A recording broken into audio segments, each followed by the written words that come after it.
Mr. President, last week I stood here and introduced a simple resolution calling on the Justice Department to release the Epstein files. But a Republican senator blocked it. In the weeks since, even more damning information has come out, and now we know exactly why Trump is bending over backwards to keep these files hidden. We know that Epstein was at Trump's wedding. We know that Epstein once called Trump his closest friend for 10 years. And we've seen that Trump wrote Epstein a birthday card and said, and I quote, "Happy birthday, and may every day be another wonderful secret." And the real kicker, we learned yesterday that Trump is in the Epstein files, and he knows it. The truth is coming out, and the cover-up is crumbling. What my colleague's resolution does is truly trying to tell the FBI and the DOJ how they can proceed in doing their job and how they can actually present the information. Basically saying that we want all that information to go through Congress. Well, I'm sure Congress has never once played politics with any information. I'm sure that this investigation will be handled much like other investigations into this administration that the Democrats have done over the last, 8 years. I'm sure this would be handled just like any other thing that they've tried to go after, like the baseless impeachments or the baseless special counsels or the unbelievable amount of charges they've tried to file against the president. I'm sure this would be handled the exact same way. What we're simply wanting to do here is give them cover. And my request is very simple. The Senate should go on record supporting the release of the Epstein files. Any effort to block their release is simply a continued cover-up of our nation's elites. While I stand here on the Senate floor demanding answers, House Republicans have ran for the exit, ended their term early, skipping town early to avoid taking up any more discussion about Epstein and the files. They didn't just punt accountability, they literally fled Washington, D.C.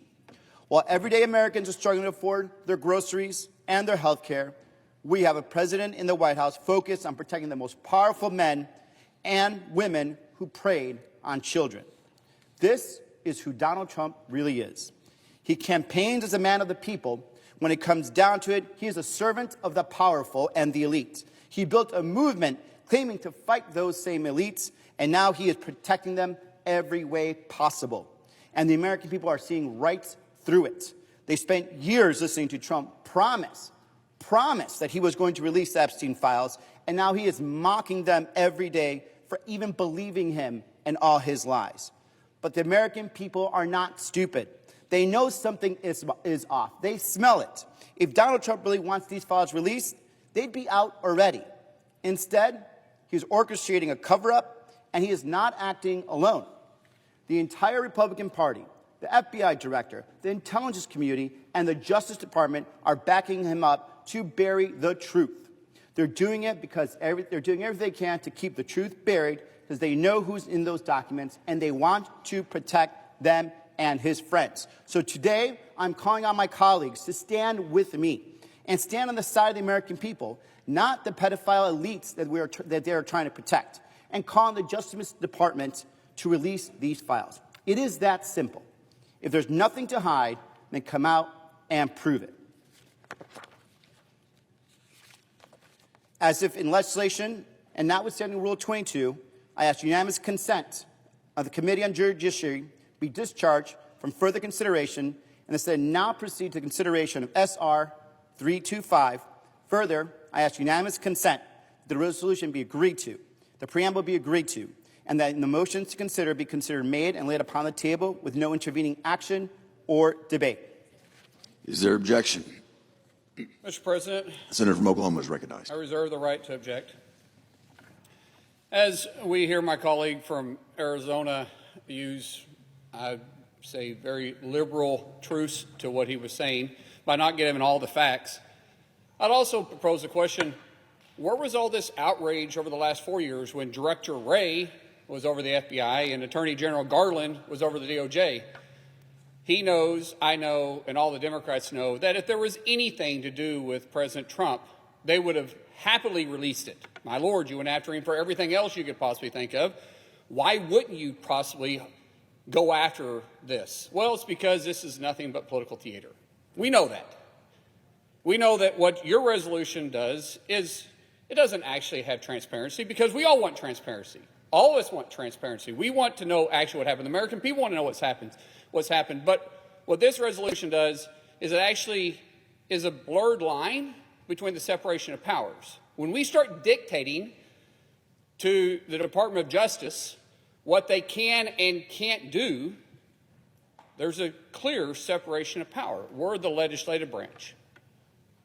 That's what we do.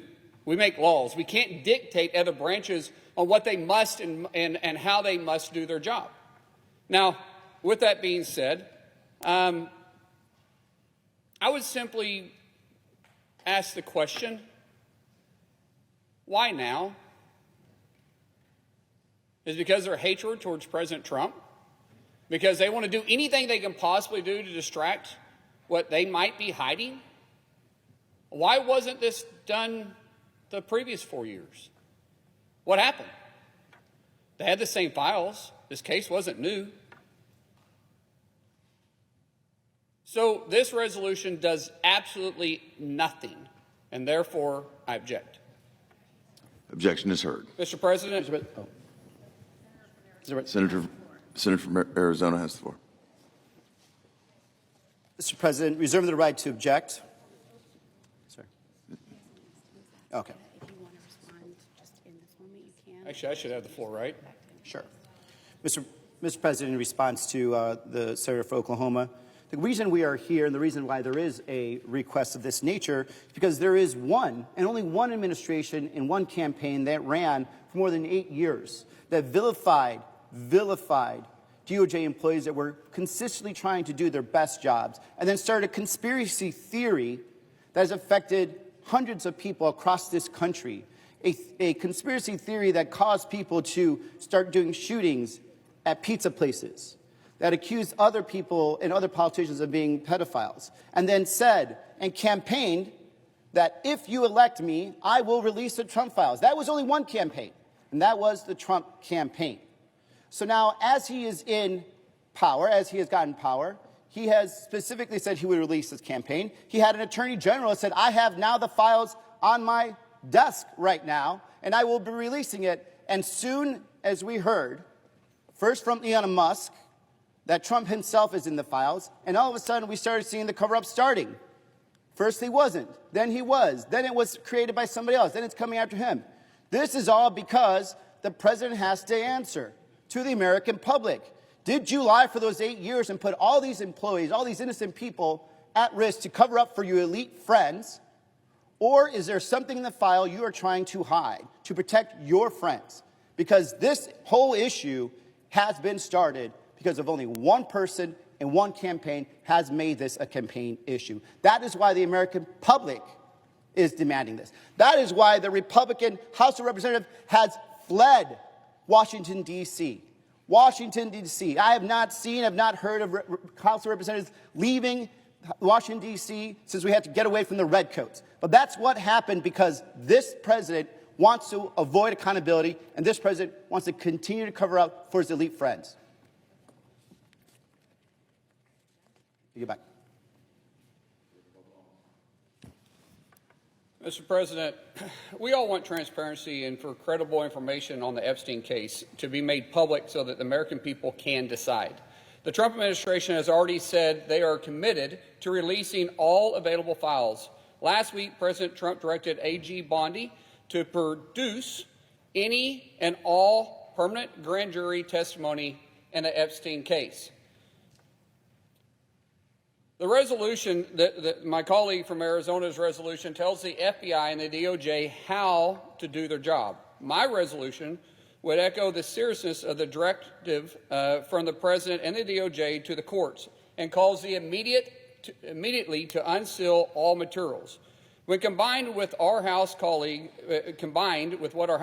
have done, this resolution moves forward providing justice to the victims and transparency to the American people.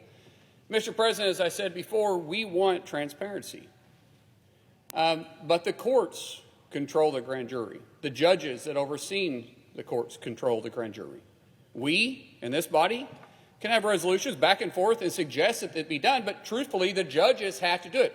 AG Bondi and the president has both already called upon the judges to release this information. What my resolution is simply saying is we agree with the president, we agree with AG Bondi on the judges and calling upon the judges to release it. So as if in legislation session and notwithstanding Rule 22, I ask unanimous consent that the Senate proceed to the consideration of S-Res 335, which is at the desk. Further, I ask unanimous consent that the resolution be agreed to, the preamble be agreed to, and that the motion to reconsider be considered and laid upon the table with no intervening action or debate. Is there objection?